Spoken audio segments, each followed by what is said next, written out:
Good day, everyone. I am Marjol Dian Espigol, together with Mr. Michael John Demate, Miss Maria Sofia Dimson, and Mr. Carlo Dane Espirito. Our lesson for today is about assessing speaking. We will learn how teachers check students' speaking skills in English. Speaking is one of the most important skills in learning English, but it is also one of the hardest to teach and assess. I will share about the important things teachers must look for when assessing students' speaking skills. Next slide, please. According to Porto and Omar, indicated that developing oral skills is a real challenge for many teachers of English as a second language since the students do not live in an English-speaking environment. Because students are not surrounded by English speakers, they have fewer chances to practice English speaking in real life. This makes it harder for them to improve their pronunciation, fluency, and confidence when talking in English. That's why teachers need to find ways to help students speak more inside the classroom. Then, what should we look for when assessing students' speaking ability? Next slide, please. We should look for pronunciation, vocabulary, accuracy, interaction, and fluency because they are important components of students' overall speaking competencies. Using different assessment techniques is the best way for educators to get a clear picture of each student's speaking abilities. These 5 parts, the pronunciation, vocabulary, accuracy, interaction, and fluency, helps to show how well a student can speak in English. Each one is important. That's why teachers need to use different ways to check speaking, like oral tests, interviews, role plays, or recordings. Assessing speaking skills entails teachers to pay attention to the following. Next slide, please. First is fluency. Fluency means speaking easily, reasonably quickly without having to stop and pause a lot. It refers to how many languages a student can speak as opposed to accuracy, which focuses on whether that language is correct or not. Fluency is important because it helps students communicate better and faster in real-life situations, like in conversations. However, it's also important to balance fluency with accuracy, meaning students should try to speak well and correctly at the same time. While fluency is about speed and flow, accuracy ensures that the message is clear and correct. Fluency is frequently defined in terms of speed of spoken delivery as, for example, the capacity to produce speech at a normal rate without interruption. Fluency is often described as how quickly and smoothly a person can speak without stopping too often. It means being able to talk at a regular pace without long pauses or hesitation.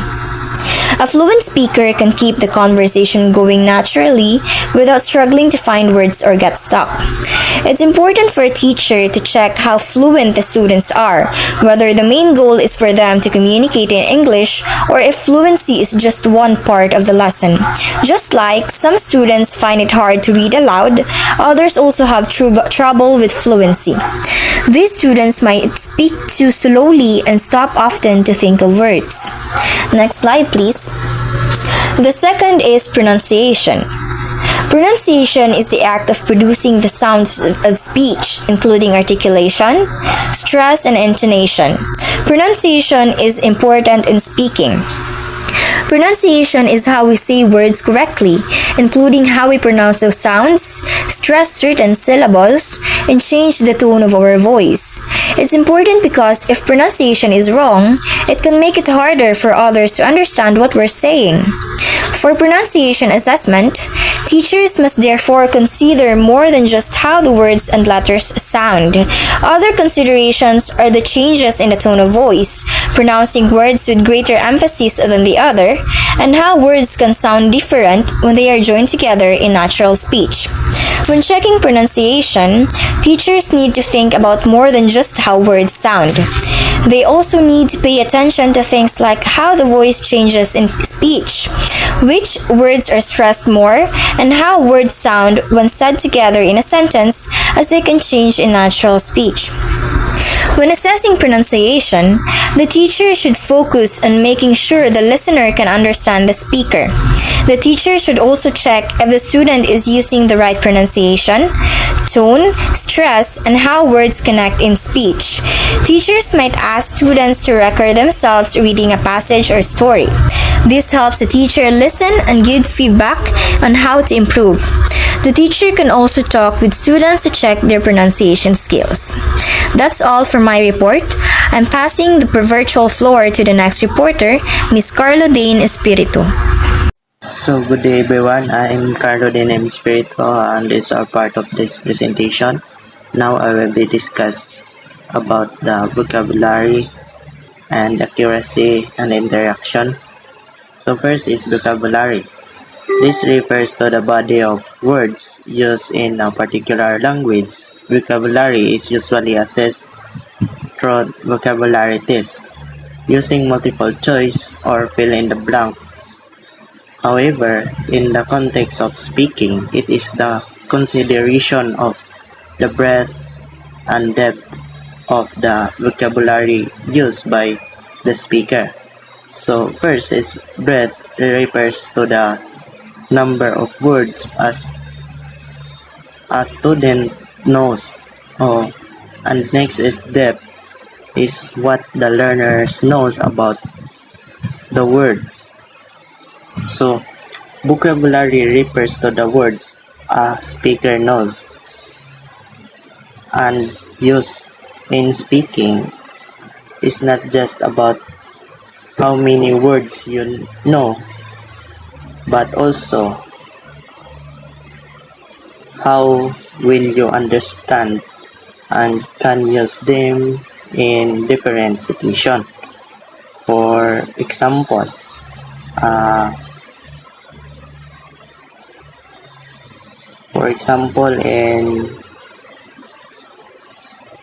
in depth or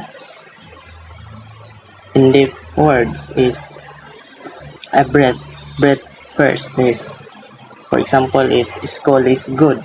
So very basic vocabulary, not much detail.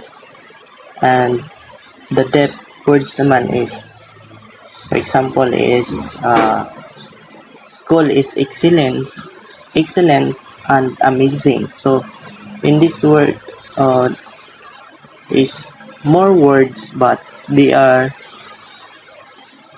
general and maybe overused or not just specific. So that is the about the vocabulary. And next is accuracy. So this refers to the correct use of the language system. Language teachers expand grammatical construct by going beyond the assessment or of grammatical forms and meaning to grammatical use. So accuracy is about using correct grammar or vocabulary and pronunciation. So it includes not just getting from right or not just getting from right, but also using it appropriately in context.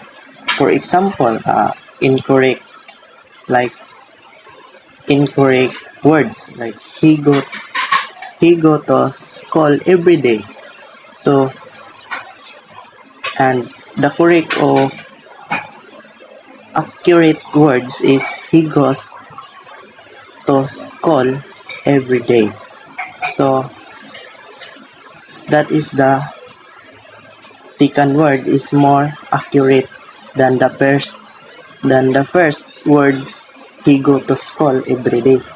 So that is accuracy. So the next is about, or the last is the interaction. So this refers to ability to interact with others during communicative tasks.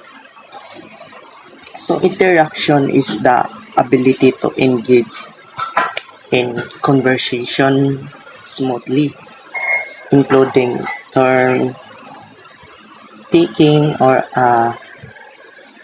asking and answering question, clarifying and responding naturally.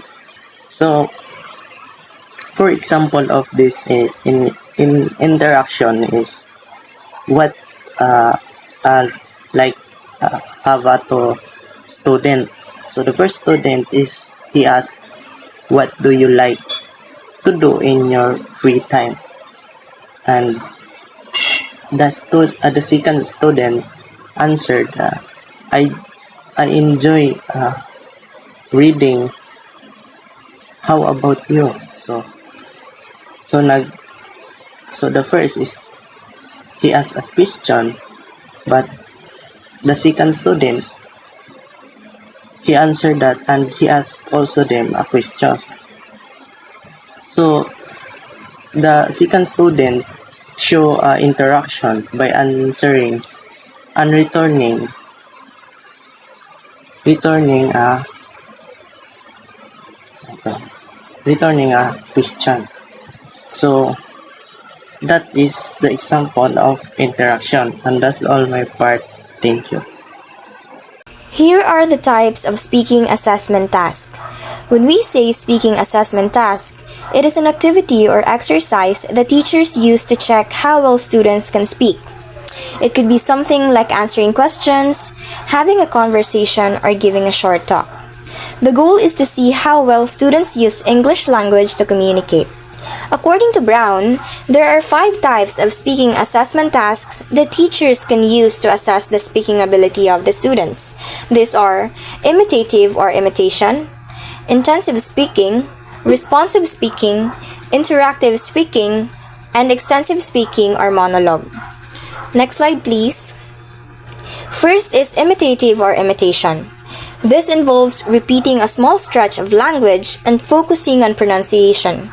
TestMaker considers using this type of assessment if he is not interested in the test taker's competence in understanding. The competence assessed is that of purely phonetic, prosodic, lexical, and grammatical or pronunciation.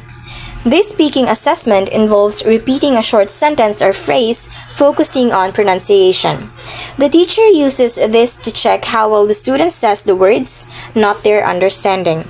The test mainly looks at things like pronunciation, how the voice sounds or prosody, words choices or lexical, and sentence structure or grammar. This task is useful when the goal is to assess how clearly and correctly students can pronounce sounds and words. For example, a teacher might ask a student to repeat a sentence to see if they can say it accurately, paying attention to how they say the words, stress the syllables, and use proper grammar. It's not about understanding the message, but about speaking correctly. Good day, I am Maria Sofia Didimson, and I am the next reporter. Speaking is one of the core language skills and a key indicator of language proficiency. Assessing speaking effectively involves using various tasks that target different aspects of oral communication, from controlled practice to real-world interaction. My report categorizes speaking tasks into intensive, responsive, and interactive, explaining their purpose and providing examples for classroom or assessment use. First is intensive speaking task. Intensive tasks focus on form and accuracy, targeting specific phonological and grammatical features. Number 1, we have reading aloud. The purpose is to practice pronunciation, stress, and intonation.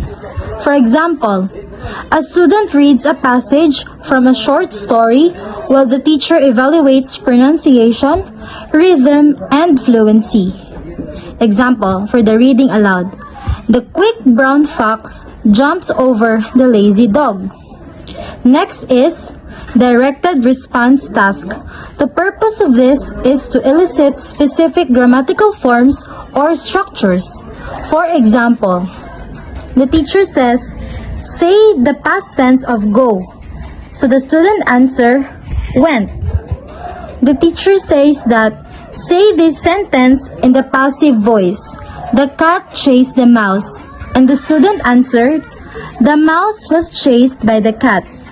The target skills for that is the stress patterns, grammars, like tense, word order, and reduced form. Next, we have sentence or dialogue completion. The purpose of this is to assess the ability to provide enough appropriate linguistic chunks or responses. For example, the teacher says, if I won the lottery, I would blank. So the student answered, buy a house or buy a beach. In a dialogue, how are you today? The student answered, I'm doing great, thanks. Next, we have responsive speaking task. This task involve short replies to prompts and require comprehension and appropriate response. Number 1 is question and answer. For example, the teacher says, what's your favorite food? The student answered, I really like pizza. Number 2, giving instructions or directions. For example, the teacher says, tell me how to make a sandwich. And the student answered, first, take 2 slices of bread, then add ham and cheese, and so on. Third is paraphrasing. For example, the teacher says, paraphrase this word. He is very good at playing basketball. And the student replied, he plays basketball really well. Next, let's move on to interactive speaking task. This require extended interaction and involve negotiation of meaning, turn-taking, and social linguistic awareness. Number 1, interview. For example, the teacher interviews students about their hobbies. So the teacher says, what do you enjoy doing in your free time? So the student replies, I like painting and going for long walks. Afterward, the teacher gives feedback. Good fluency. Just remember to use articles like a and the. Second is drama-like task. Letter A, improvisation. For example, 2 students are given the scenario. You're lost in a foreign city and need help. They must create spontaneous conversation. Student A, excuse me, can you help me find the train station?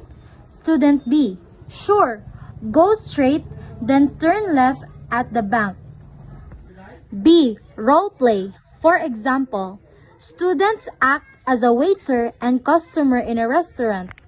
Student A, good evening, may I take your order? Student B, yes, I'd like the grilled chicken with a side salad. Next, we have the simulation. For example, the debate. A group debate on students should wear uniforms. Student 1. Uniforms promote equality. Student 2. But they limit personal expression. Discussions and conversations. Example. A small group discussion on the topic, what is more important, money or happiness? Student A, I think happiness is more important because money can't buy love. Student B, that's true, but money provides comfort and security. The skill assessed here is the topic management, turn-taking, politeness, intonation, and body language. Lastly, we have games. For example, 20 questions. One student thinks of an object. Others ask yes or no questions to guess what it is. Student A, is it something you can eat? Student B, no. The purpose of this is to encourage spontaneous language use in a low pressure and enjoyable setting. That's all for my report. Thank you for listening. So a pleasant day once again. My name is Michael John Sidimate, and let's proceed to the 5th and the final type of speaking assessment task presented by Brown in 2004. It is the extensive or monologue. And under the extensive or monologue, we have first the speech, oral presentation or oral report. So this is a common way to assess speaking skills, where students present a report, defend a paper, or a design in a school setting. So just like us in the present, we were given a topic, a certain topic, and with that, we must create a lesson plan, and we're going to report that topic to our classmates and peers.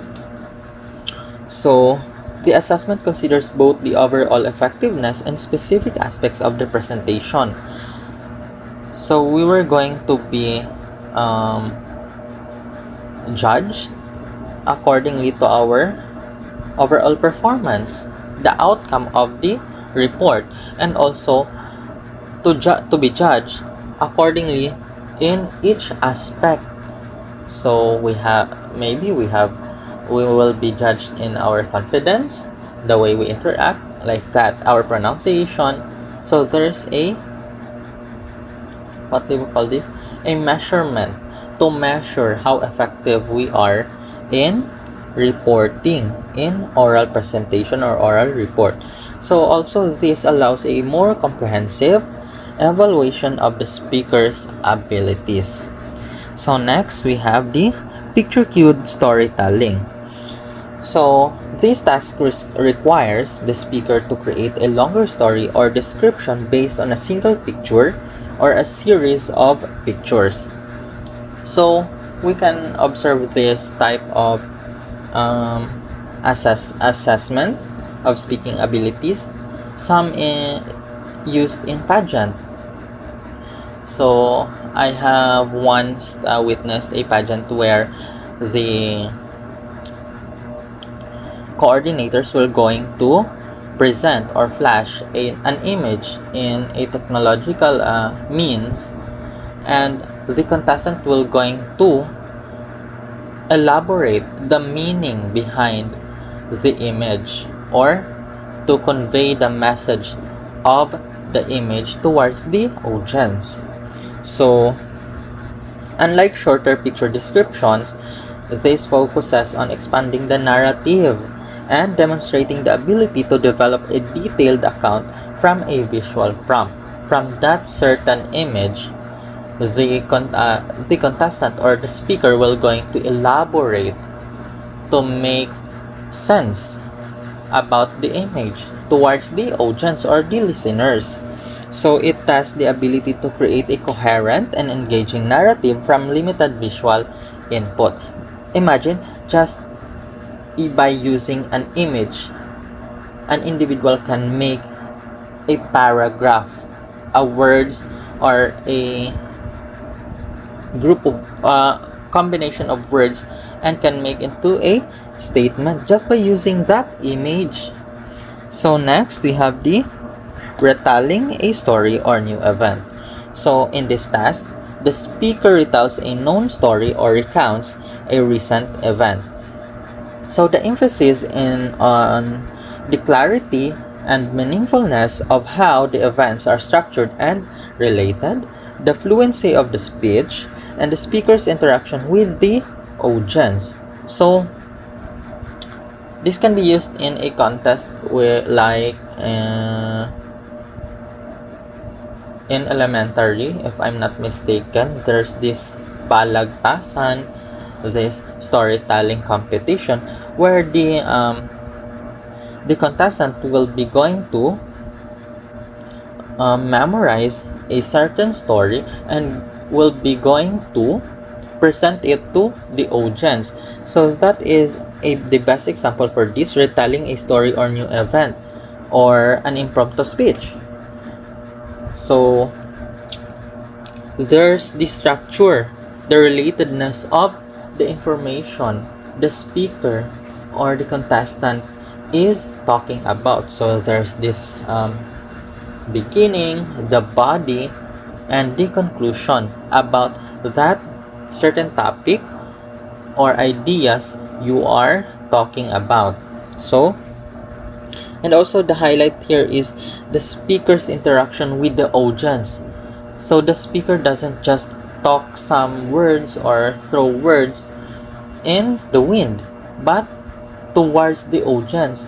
So the main point here is to connect with the audience. So this assesses not only the ability to recall and recount, but also the speaker's skill in engaging and connecting with the listener. So I believe that the most important attribute a good speaker must have is the ability to connect with the listener, because you can't have the connection when you're just talking words without some emotion, some feelings, or without relating or engaging with the audience.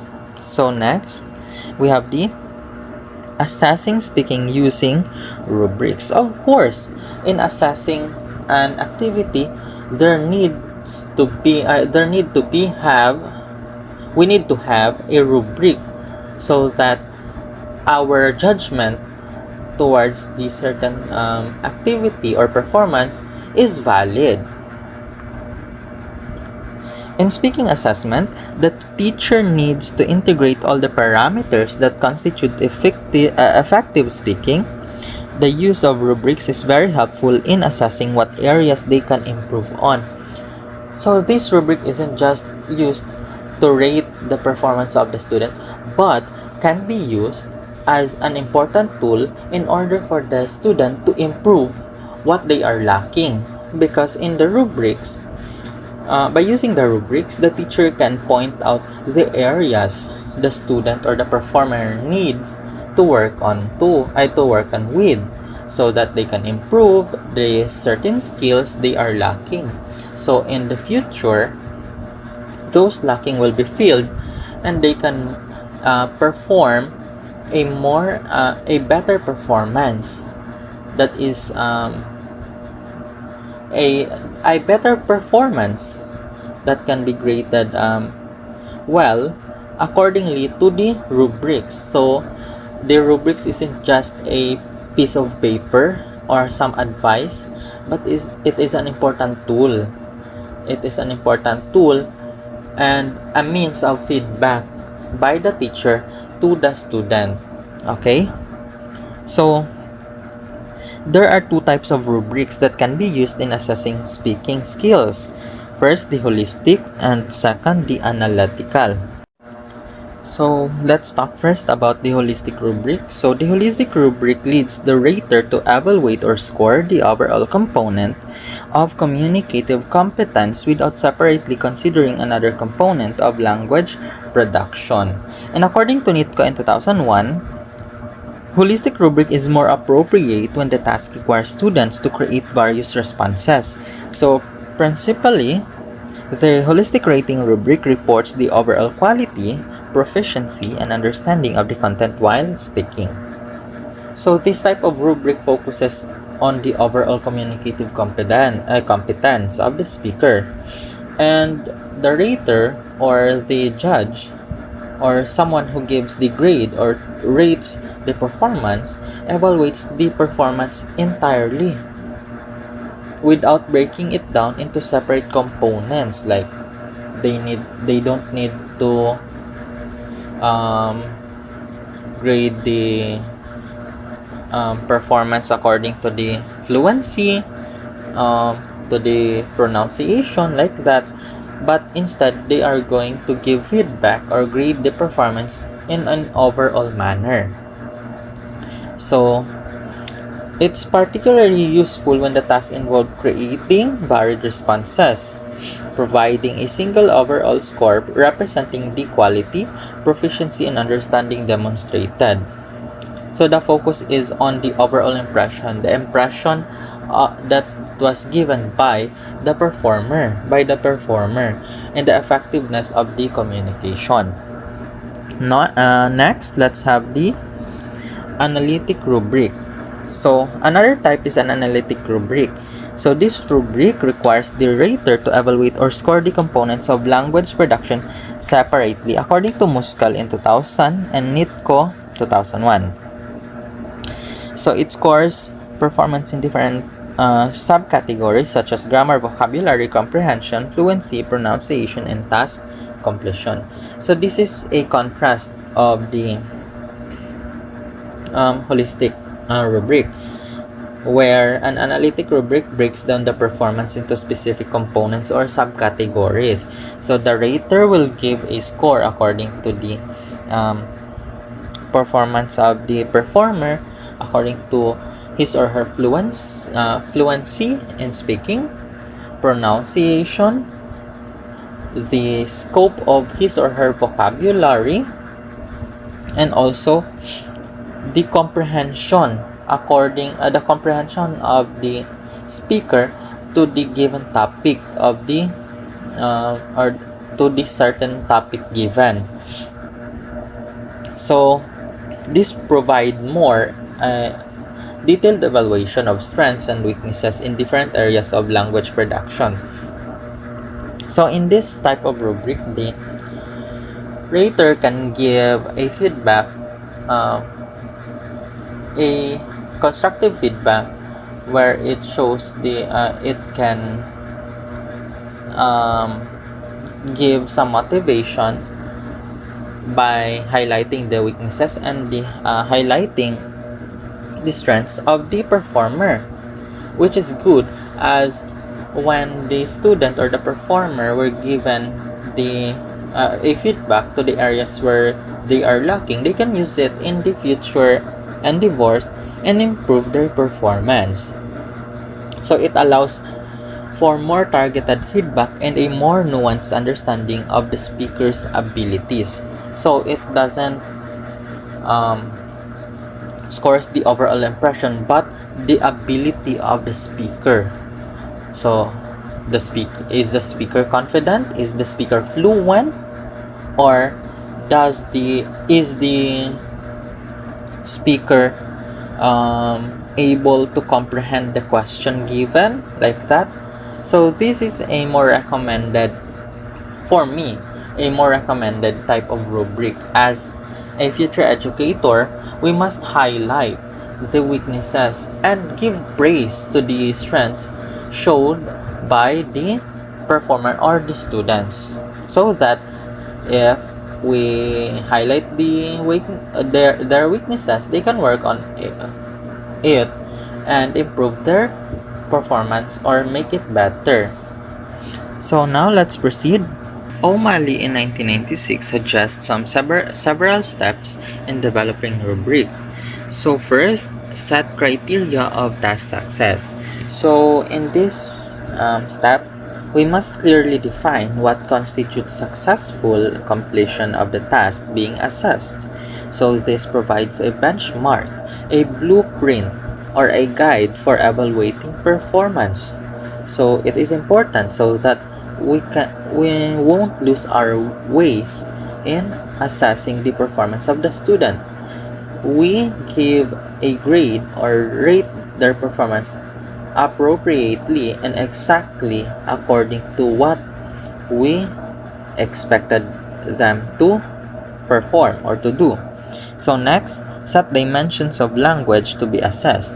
So we must identify the specific aspects of language that will be evaluated. So examples are grammar, vocabulary, fluency, and pronunciation, so that we can ensure a more focused and comprehensive assessment.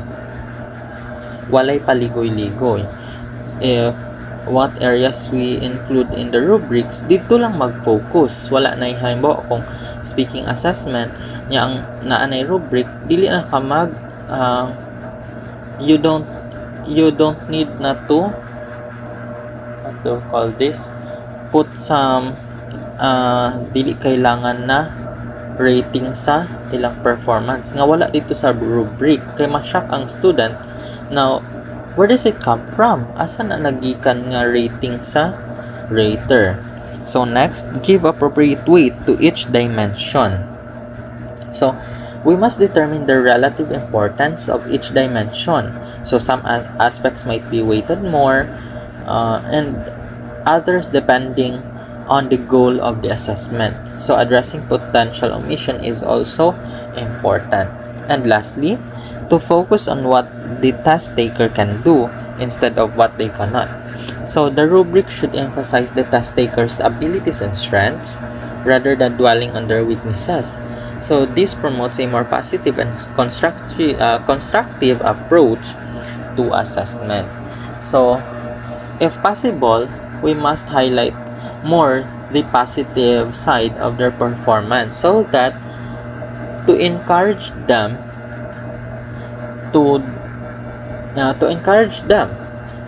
we can also highlight some of their weaknesses, but just that will serve just a reminder or in order for them to improve their performance sooner or later. So this is an example of the rubric of the speaking assessment. So there's the pronunciation, the grammar, vocabulary, fluency, and comprehensibility. So of course, we're going to assess or to measure the ability in speaking of the student. So walay naka-include dira nga audience impact. Okay, we're going to focus on the abilities of the student or the performer in speaking. So wala dira naka-include na choreography. Kay wala man siya nag-perform nga ng mga stunts and more. So it is more focused on the ability in speaking, in communication, orally. So that concludes our report, and we hope that you've learned something, and this report will serve as a guide and can be used in the future endeavors. Once again, good day.